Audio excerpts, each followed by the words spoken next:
Hello guys, what's up? I hope you are doing fine. This is me Mir Wahid and today I am going to teach you the next marathon number 4 regarding the modern history or you can say Indian national movement. आज का topic जो रहेगा हमारा वो रहेगा regarding the Khilafat movement and non cooperation movement. ठीक है, खिलाफत एंड नॉन कॉपरेशन मूवमेंट जो स्टार्ट होता है वो 1919 से शुरू होता है और 1922 तक रहता है। क्यों ये खिलाफत मूवमेंट राइज होता है, इसके पीछे बैकग्राउंड देखेंगे और क्यों नॉन कॉपरेशन मूवमेंट फिर स्टार्ट होता है आफ्टर द स्टार्ट ऑफ खिलाफत मूवमेंट और क्यों ये मूवमेंट 1992 तक ही रहता है, इसके बारे में हम बात करेंगे। ठीक है, the Khilafat committee was formed under the leadership of Ali brothers. एक कमेटी बिठाई जाती है जिसको बोलता है खिलाफत कमेटी। इसके फॉर्मेशन जो होती है वो किसके लीडरशिप में होते हैं? एली ब्रदर्स के लीडरशिप में जो दो भाई होते हैं, मोहम्मद अली एंड शौकत अली। दूसरा Maulana Abul Kalam Azad and Hakim Ajmal Khan and a country wide agitation was organise. तो एक खिलाफत कमेटी बनाई जाती है इन लोगों के लीडरशिप में और पूरे कंट्री में क्या होता है, एक एजुटेशन स्टार्ट होती है। थोड़ा सा बैकग्राउंड जानेंगे। बैकग्राउंड क्या है, क्यों खिलाफत मूवमेंट स्टार्ट होता है? देखो, वर्ल्ड वार फर्स्ट जो होता है 1914 से लेकर 1918 तक और उसके टाइम पे क्या होता है, जो टर्की का जो खलीफा होता है उसका अपने थ्रून से, अपने सल्तनत से निकाला जाता है, गिराया जाता है। और दूसरा क्या होता है, मतलब टर्की का फॉल आप बोल सकते हो उसका होता है और उस खलीफा को पूरे मुस्लिम वर्ल्ड में खलीफा के नाम से जाना जाता था। पूरे मुस्लिम वर्ल्ड का वो लीडर था। That means through out the world क्या करेंगे, मुस्लिम्स प्रोटेस्ट करेंगे। तो इंडिया में भी जो मुस्लिम्स थे वो प्रोटेस्ट कर रहे थे रिगार्डिंग दिस खलीफा।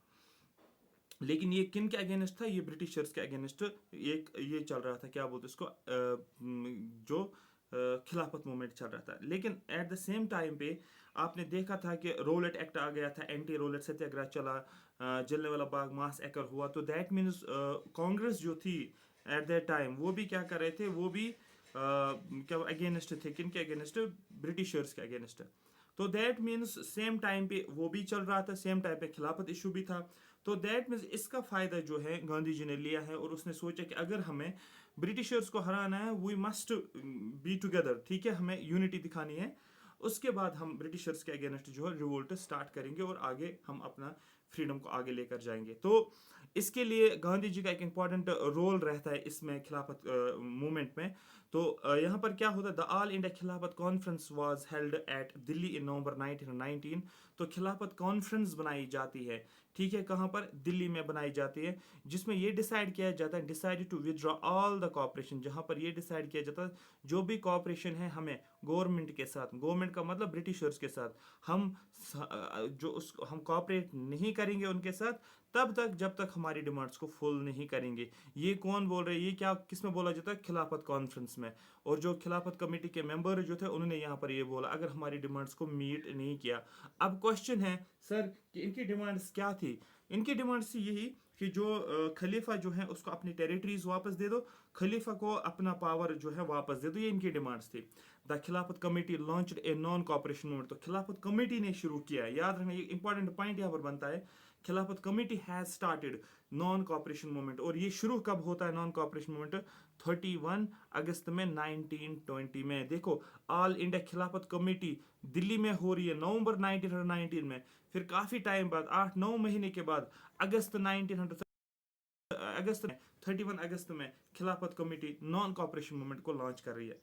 अब क्वेश्चन है सर क्या गांधी जी ने इसको साथ दिया था, इस खिलाफत कमेटी को या खिलाफत मूवमेंट को? आपको बोलना है Gandhi ji become one of the leaders of the Khilafat movement to maintain Hindu Muslim unity. ये एक लीडर था, ठीक है, खिलाफत मूवमेंट में।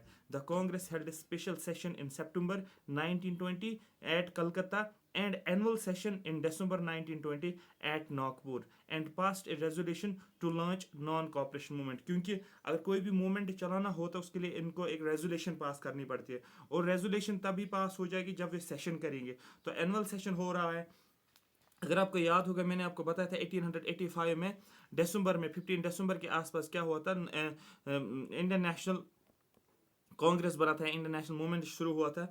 और हर साल उन्होंने फिर बोला था कि टिल 1940 आज़ादी तक हम क्या करेंगे, हम हर साल सेशन किया करेंगे। जब तक उनको पता था कि उन्होंने इतना ही कहा कि we are going to have session on every year, वो दिसंबर में, तो दैट मीन्स वो एनुअल सेशन जो हर साल होते थे। अब यहाँ पर देखो एनुअल सेशन कहाँ पर होता था, ये एनुअल सेशन देखो ये दिसंबर में ही। कुछ स्पेशल सेशंस भी होते थे कुछ कुछ साल में, तो इस साल भी 1920 में एक स्पेशल सेशन भी होता है, वो सितंबर में हमें देखने को मिल रहा है। और इन्हीं में क्या किया गया, इस सेशन में नॉन कॉपरेशन मूवमेंट की रेजोल्यूशन को लॉन्च किया गया है on the base of Lucknow pact. आपको पता है 1916 में लखनऊ पैक्ट हुआ था, मुस्लिम लीग और इंडियन नेशनल कांग्रेस मिले थे, मॉडरेट्स एक्सट्रीमिस्ट भी वापस आए थे, एंटी रोलेट एजुटेशन जो रोलेट ला लाया गया था उसके अगेंस्ट जो ब्रिटिशर्स के अगेंस्ट थे, जलने वाला बाग मास एकर भी हुआ था, खिलाफत मूवमेंट भी शुरू हो रहा था, स्वराज भी चल रहा था। तो इन्हीं बेसिस पे कांग्रेस ने क्या किया, एक नॉन कॉपरेशन मूवमेंट स्टार्ट किया।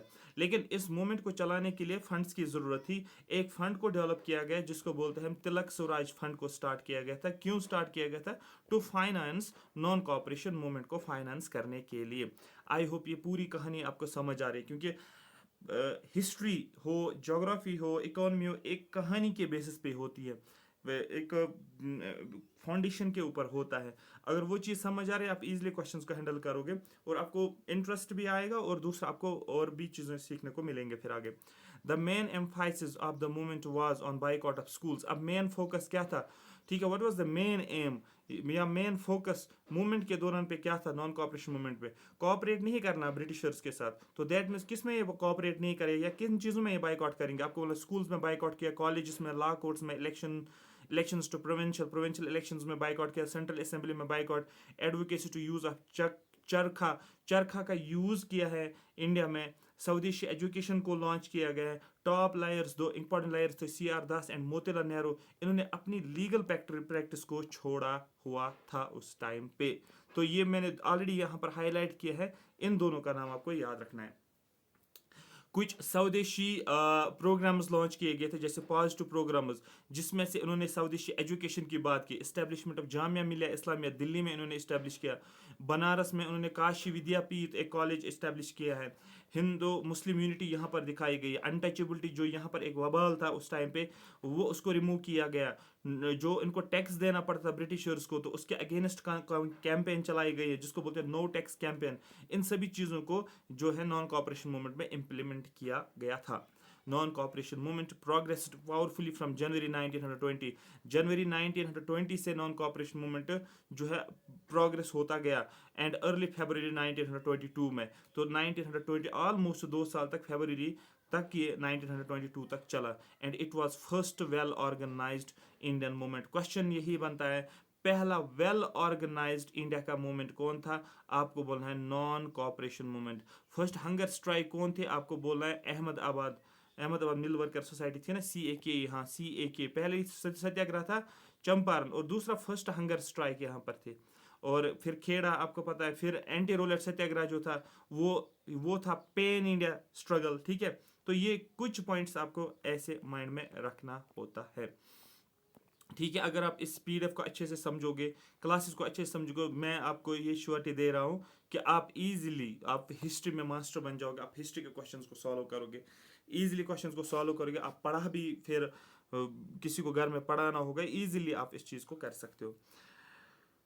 हाँ ठीक है, आगे चलते हैं। The attack of local police station by an angry peasant at Chauri Chaura. होता क्या है, क्या होता है, एक सेकंड रुको, यहाँ आया मैं। ठीक है, यहाँ तक मिस तो नहीं हुआ कुछ? नहीं, ठीक है, ओके ओके ओके। ठीक है, होता क्या है यहाँ पर, अब यही नॉन कॉपरेशन मूवमेंट चल रहा होता है, लेकिन एक सिचुएशन होती है जहाँ पर एक लोकल पुलिस स्टेशन के ऊपर क्या होता है, पीजेंट जो होते हैं वो अटैक करते हैं। ठीक है, क्योंकि वहां पर उन पुलिस वालों ने इन पीजेंट्स के ऊपर कुछ किया होता है, वायलेंस की होती है पीजेंट्स के ऊपर। लेकिन पीजेंट्स को क्या करना था, उनको नॉन वायलेंट रहना था, उनको वापस कुछ नहीं बोलना था उनको, या कुछ नहीं करना था। तो ये गांधी जी की आइडियोलॉजी थी, यही तो सत्याग्रह था, नॉन वायलेंस। लेकिन उन्होंने वापस अटैक किया पुलिस के ऊपर और पुलिस स्टेशन को जलाया गया था। ये जगह चौरी चौरा थी। ठीक है, गोरखपुर डिस्ट्रिक्ट यूपी में, याद रखना यूपी में ये चौरी चौरा वाली जगह है। क्वेश्चन पूछा जाएगा चौरी चौरा इंसिडेंट कहाँ पर हुआ, आपको बोला यूपी में हुआ था। क्वेश्चन पूछा जाएगा चौरी चौरा इंसिडेंट जो है ये किस डिस्ट्रिक्ट में, आपको बोला गोरखपुर डिस्ट्रिक्ट में, और ये 5 फरवरी 1922 में ये इंसिडेंट होता है, जिसकी वजह से ये नॉन कॉपरेशन मूवमेंट की सारी सिचुएशन चेंज हो जाती है यहाँ से। फिर गांधी जी को शॉक हो जाता है, गांधी जी शॉक्ड बाय दिस इंसिडेंट, इस इंसिडेंट से गांधी जी को शॉक हो जाता है, and withdrew the national cooperation non cooperation movement, और वो इससे विड्रॉ करता है, नॉन कोऑपरेशन मूवमेंट को रोकता है। क्यों ऐसा करता है वो? क्योंकि सबसे पहला उसने जो बोला था नॉन कोऑपरेशन मूवमेंट को हम स्टार्ट करेंगे, that's only on the basis of non violence के बेसिस पे होगा। लेकिन जब यहाँ पर वायलेंस हो रहे तो वो अपने प्रिंसिपल्स के अगेंस्ट तो नहीं जा सकता, फिर बोलेगा लोगों को नहीं चलो अब ऐसे ही चलेंगे, ठीक है। तो उसने इसको रोकना पड़ा। क्यों? क्योंकि यहाँ पर फिर आगे ऐसे भी चांसेस होते अगर ये मूवमेंट कंटिन्यू रहता, मास जो है क्या बोलते हैं, मास मूवमेंट चल रहा था और बहुत सारे लोगों को यहाँ पर जो है मारा जाता था, तो मास एकर में कन्वर्ट हो जाता। तो उसने बोला कि नहीं हमें इसको, मैं तो इसको, क्योंकि इसी ने नॉन कोऑपरेशन मूवमेंट को शुरू किया था, तो ये बोल रहा है कि मैं इससे विड्रॉ कर रहा हूँ non cooperation movement to prevent the public mass from demoralisation. I hope मेरी बात आपको समझ आ रही है। अब इस सिचुएशन से ये जो गांधी जी ने कंडीशन क्रिएट की है कि I am going to withdraw from non cooperation movement, ठीक है, तो इसमें से लोग काफ़ी ज़्यादा इस मूवमेंट पे काफ़ी एनर्जेटिक भी थे, काफ़ी अच्छे तरीके से भी चल रहा था, और बाकी लीडर्स ने भी बाइकआउट किया था हर जगह पर, कोर्ट्स में, कॉलेज में, स्टूडेंट्स ने, हर जगह पर।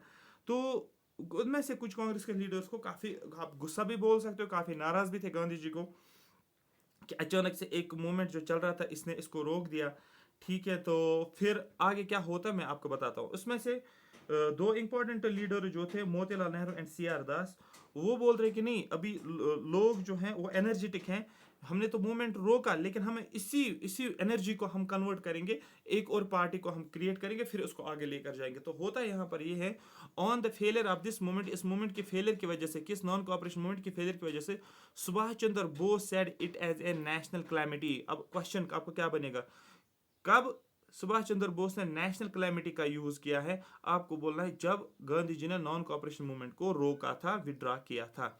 आई होप मेरी बात आपको समझ आ रही होगी, क्योंकि इसके फेल होने पे इसने ये बोला। लेकिन साथ में ही दो इंपॉर्टेंट लीडर्स का मैंने आपको नाम बोला था यहाँ पर आप अगर पूरा माइंड आपका प्रेजेंट होगा, मैंने यहाँ पर बोला था टू इंपॉर्टेंट लीडर जो टॉप लायर्स जो थे, C R Das and Motilal Nehru, ये लीगल प्रैक्टिस को भी छोड़ रहे थे नॉन कोऑपरेशन मूवमेंट को सपोर्ट करने के लिए। अब देखो यही क्या करते हैं, ये करते हैं काम, एक पार्टी बनाते हैं जिसको बोलते हैं स्वराज पार्टी, और स्वराज सभा भी इसको, आई थिंक स्वराज सभा भी इसको बोला जाता। फिर गांधी जी इसका नाम चेंज करता, यूपीएससी में एक्चुअली क्वेश्चन पूछा गया था, ठीक है। स्वराज नहीं, इसको नहीं, होम रूलिंग मूवमेंट को उसने वो नाम चेंज किया था, होम रूलिंग मूवमेंट, इसमें नहीं। स्वराज पार्टी की अगर बात करेंगे तो स्वराज पार्टी में यहाँ पर क्या होता है, after the withdrawal of non cooperation movement, जब नॉन कोऑपरेशन मूवमेंट से विड्रॉ होता है, Congress committee decided no active movement. अब कांग्रेस की कमेटी बिठाई जाती है, वो बोल रहा है अब हम कोई भी एक्टिव मूवमेंट स्टार्ट नहीं करेंगे। क्यों नहीं करेंगे? Because people were not ready at that time. उस टाइम पे लोग जो थे वो तैयार नहीं थे। अब क्योंकि जब मूवमेंट को विड्रा किया था, कांग्रेस कमेटी ने क्या किया, एक कमेटी बिठाई थी, और फिर क्या हुआ वहां पर ये डिसाइड किया कि अब हम आगे और कोई मूवमेंट अभी हम स्टार्ट नहीं करने वाले हैं। क्यों नहीं करेंगे? क्योंकि because people were not ready at that time, उस टाइम पे लोग तैयार नहीं थे।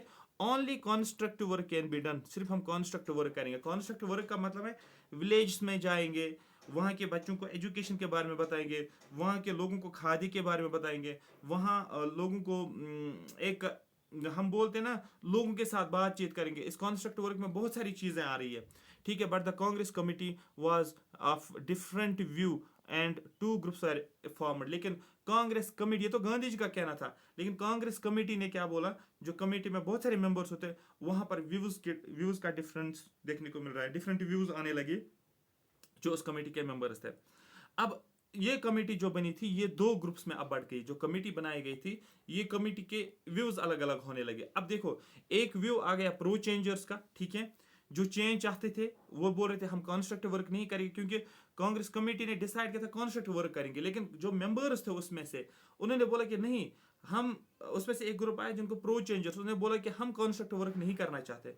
और दूसरा ग्रुप आया, उन्होंने बोला ठीक है, अगर गांधी जी बोल रहे कॉन्स्ट्रक्टिव वर्क पे जाएंगे तो हम कॉन्स्ट्रक्टिव वर्क पे ही जाएंगे, ठीक है, जो गांधी जी कहेगा उस हिसाब से चलेंगे। दूसरे ने बोला कि नहीं, हम कॉन्स्ट्रक्टिव वर्क में नहीं जाएंगे, हम और कुछ काम करेंगे। अब देखो क्या होता है, जो एक तो होता है प्रो चेंजर्स और होता है नो चेंजर्स। अब इस पे भी क्वेश्चन बनता है। प्रो चेंजर्स का मतलब होता है जो चेंज नहीं होना चाहते थे, सॉरी, जो चेंज हो रहे थे, दे डिमांडेड काउंसिल एंट्री। ये बोल रहे थे कि नहीं, हम कॉन्स्ट्रक्टिव वर्क नहीं करेंगे, हम काउंसिल एंट्री करेंगे, वाइस राइज एग्जीक्यूटिव काउंसिल, उसमें हम एंट्री करें, हम इलेक्शंस लड़ेंगे। And deviated from the general idea of Congress, और कांग्रेस का जो जनरल आइडिया था उससे डिवेट हो रहे थे। तो कांग्रेस का जनरल आइडिया क्या था, अभी कॉन्स्ट्रक्टिव वर्क करेंगे और हम फ्रीडम के लिए फिर आगे उस तरीके से लेकर जाएंगे। लेकिन ये बोल रहे हैं कि हम पॉलिटिक्स में आ जाएंगे, या हम ये बोलेंगे काउंसिल एंट्री करेंगे। इससे क्या होता, they said we may be paralyse the government by resided within the Congress within the council, so election should not be boycotted. तो ये बोल रहे थे कि इलेक्शंस बाइकआउट नहीं करेंगे, हम काउंसिल में जाएंगे, काउंसिल में ब्रिटिशर्स के मेंबर्स होंगे, वो जब काम करना चाहेंगे काउंसिल के अंदर तो हम उनको रोकेंगे, हम उनको काम नहीं करने देंगे, हम उनके लिए रुकावट एक बनेंगे। ठीक है, बिल्स पास करनी होते कि वहां पर मेंबर्स का भी वोट करना होता है, तो जब हम काउंसिल में जाएंगे तो वहां पर हम क्या करेंगे, हम गवर्नमेंट को रोकेंगे। ठीक है, तो कुछ इंपॉर्टेंट लीडर्स जो प्रो चेंजर्स में कौन, सी आर दास बोल रहा था, मोतीलाल नेहरू और लाला लाजपत राय। तो ये तीनों के तीन नाम आपको याद होने चाहिए। एक और ग्रुप उभर के आया था जिसका नाम था नो चेंजर्स, इसी में इस जो कमेटी बिठाई गई थी। This group completely agreed with the parties decision, इस ग्रुप ने पार्टी का जो डिसीजन था, जो कांग्रेस पार्टी का डिसीजन था, उसी डिसीजन पे ये आगे चल रहे थे। And they do not want any kind of change against the decision of Congress, और ये नहीं चाहते थे कि हम कोई भी एक्शन कांग्रेस के अगेंस्ट ले, या जो कांग्रेस ने डिसाइड किया हम उस हिसाब से चलेंगे। इनका मतलब ये था, they thought joining council leads to deviation from the main goal. इन्होंने बोला अगर हम काउंसिल में ज्वाइन करेंगे, इसका मतलब ये होता है हमारा जो गोल है हम उससे डिवेट हो जाएंगे। जैसे कि अभी आपका एग्जाम है, सपोज आपका पटवारी का एग्जाम हो, आपका सुपरवाइजर का एग्जाम हो, जेकेपीएसआई का एग्जाम हो, आप और कुछ काम अगर कर रहे हो, तो दैट मीन आपका मेन गोल था जॉब लेना, लेकिन आप कहीं और पर फंस गए हो, तो आप अपना एनर्जी, अपनी सारी एनर्जी, अपना टाइम डाइवर्ट कर रहे हो किसी और चीज में, तो जो आपका मेन गोल है वो आप अचीव नहीं कर पाओगे।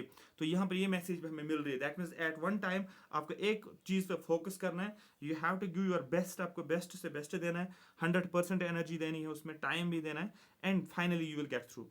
ठीक है, और इन्होंने बोला कि अगर काउंसिल में एंट्री करेंगे इसका मतलब हम मेन गोल से डिवेट हो जाएंगे, जिसका मतलब होता है पॉलिटिकल करप्शन, इसी को बोलेंगे। ठीक है, हमारा गोल एक था but we are going to divert, तो इसलिए हम प्रो चेंजर्स में नहीं जा रहे हैं, we are no changers.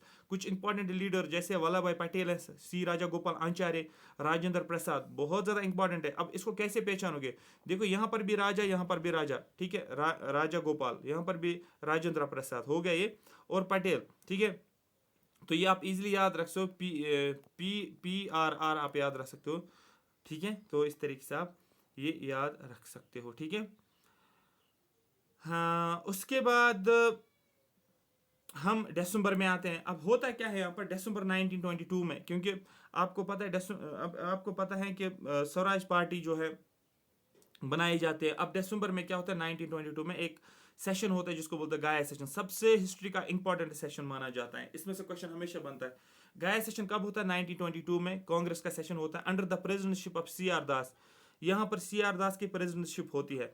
Council entry resolution was not passed, क्योंकि ये क्या चाहता था कि काउंसिल एंट्री के ऊपर हम रेजोल्यूशन करेंगे। इस कमेटी का मेंबर कौन था इस टाइम पे, कांग्रेस का चेयरमैन कौन था, सी आर दास, और सी आर दास चाहता था कि मैं काउंसिल में जाऊं, लेकिन इसके लिए रेजोल्यूशन पास करनी है, लेकिन रेजोल्यूशन पास नहीं है कांग्रेस कमेटी का, कांग्रेस के अंदर जो कांग्रेस कमेटी जो थी उसमें नहीं पास हुआ। क्या पास नहीं हुआ, इसकी जो काउंसिल एंट्री जो थी वो पास नहीं हुआ।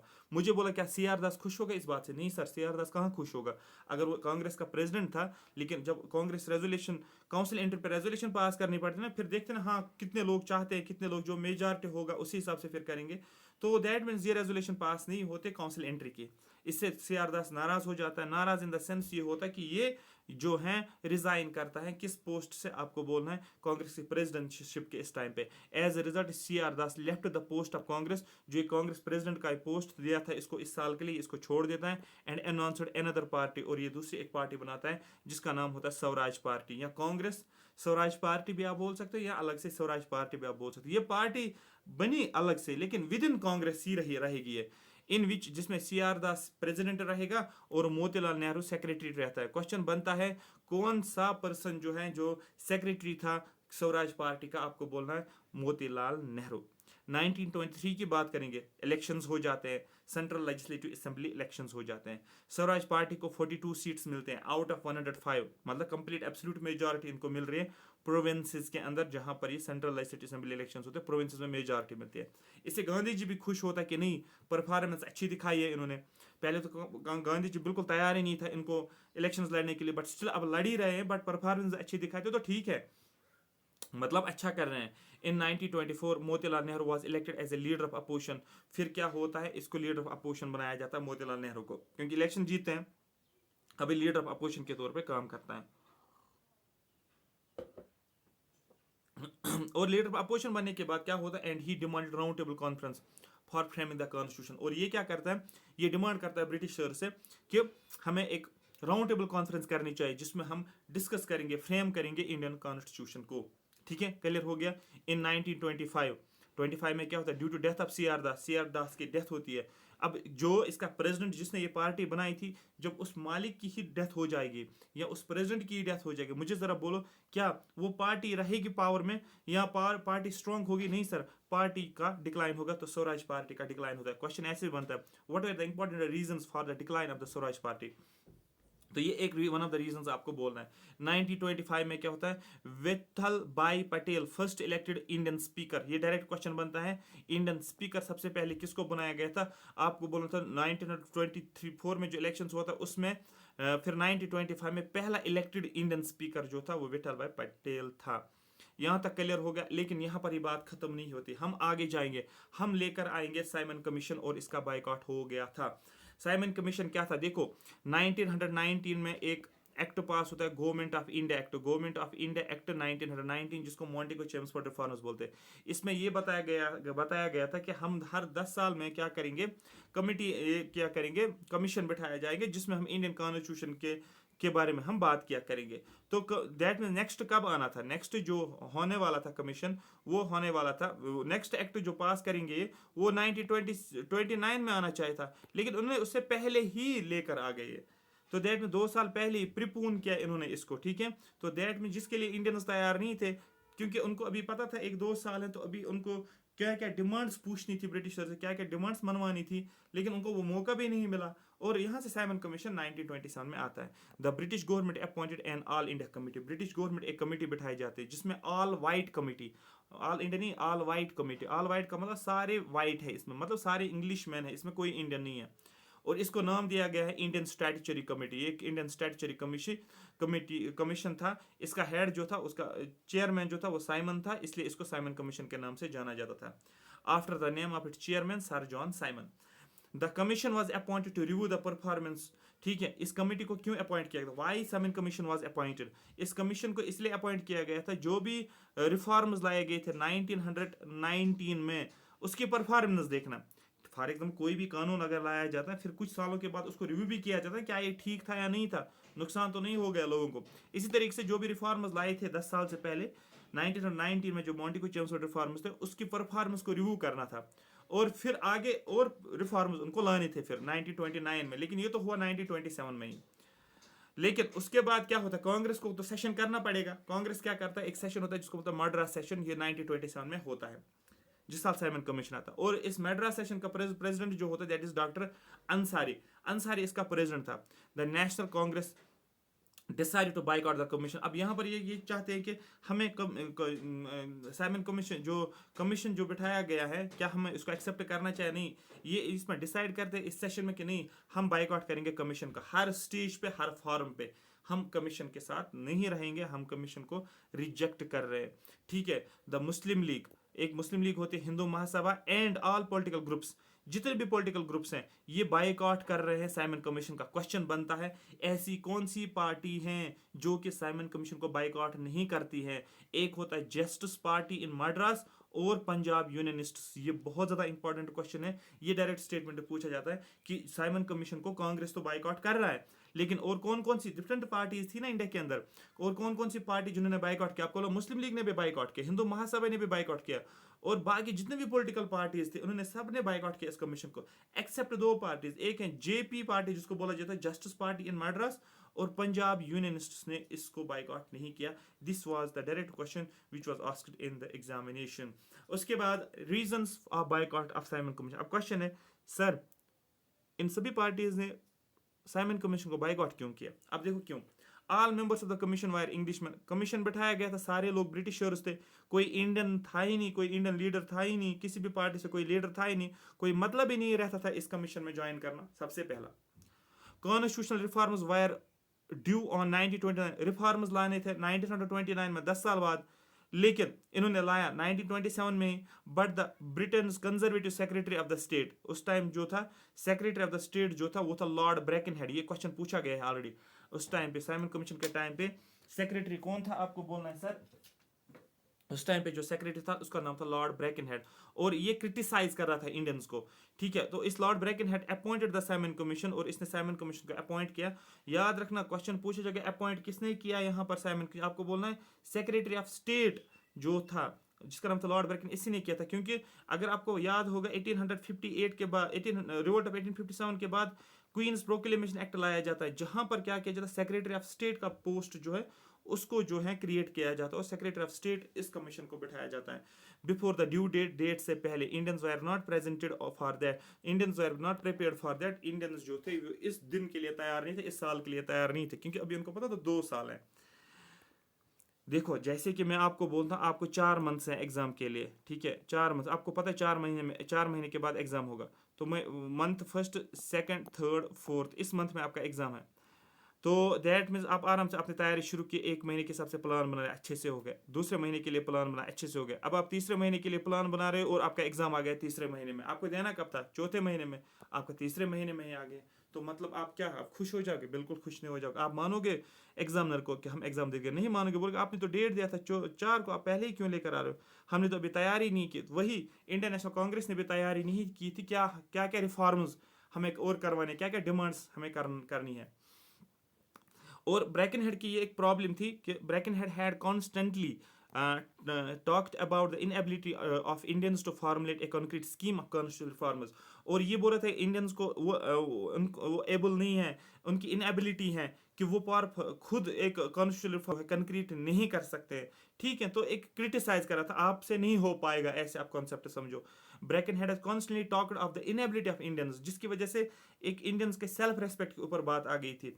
It was seen as a violation of principle of self determination, और ये एक वायलेशन था इंडियंस की सेल्फ डिटर्मिनेशन के लिए, एंड ए डिलिबरेट इंसल्ट, और डिलिबरेटली इंसल्ट कर रहा था self respect of the Indians. तो क्वेश्चन आपका डायरेक्ट अगर बनेगा मेंस में भी, या कुछ पॉइंट्स बनेंगे आपको प्री में भी, या आपको एमसीक्यू में सीधे बनेगा, why Simon commission was boycotted by Indian National Congress. तो नीचे 4 ऑप्शन होंगे, 4 में से एक ऑप्शन इसमें करेक्ट होगा, लेकिन आपको सारे रीजंस ऑलमोस्ट कम से कम पता होनी चाहिए।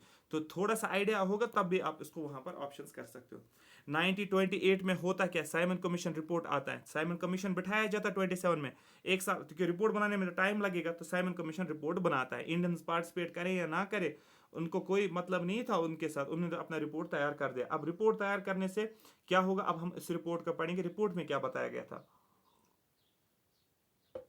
Simon Commission report came in India, objected, ठीक है, in India Indians objected and anti Simon Commission agitation was started. लेकिन इंडियंस ने इसको, इसके अगेंस्ट गए, और एक कमीशन, एंटी साइमन कमीशन, जैसे एंटी रोलेट सत्याग्रह बिठाया था उसलिए एंटी साइमन कमीशन एजुटेशन शुरू कर दी, was started, and call for go Simon go back. एक स्लोगन दिया गया था जिसको बोलते हैं गो साइमन गो बैक, या साइमन गो बैक भी आप बोल सकते हो। ठीक है, और ये कब शुरू हुआ था, इन अक्टूबर 1928 में। The agitation in Lahore led by Lala Lajpat. लेकिन ब्रिटिशर्स ने क्या किया, ब्रिटिश गवर्नमेंट ने क्या किया, या ईस्ट, आप ब्रिटिश गवर्नमेंट आप बोला, क्योंकि ईस्ट इंडिया कंपनी को खत्म किया गया था। कब खत्म किया गया था, 1858 में। ठीक है, तो अब यहाँ पर ब्रिटिश गवर्नमेंट ही ज़्यादा इस्तेमाल करो। तो ब्रिटिश गवर्नमेंट ने क्या किया, ब्रिटिश गवर्नमेंट लाठी चार्ज करवा दी। किन की लाठी चार्ज, जो यहाँ पर ये हड़ताल वड़ताल कर रहे थे, डिमॉन्स्ट्रेशन जो भी स्ट्राइक कर रहे थे, तो इनके लाठी चार्ज में लाला लाजपत राय को लाठी चार्ज होती है। जब लाठी चार्ज होते हैं वो जख्मी हो जाता है, जख्मी की हालत में ही फिर वो मर जाता है।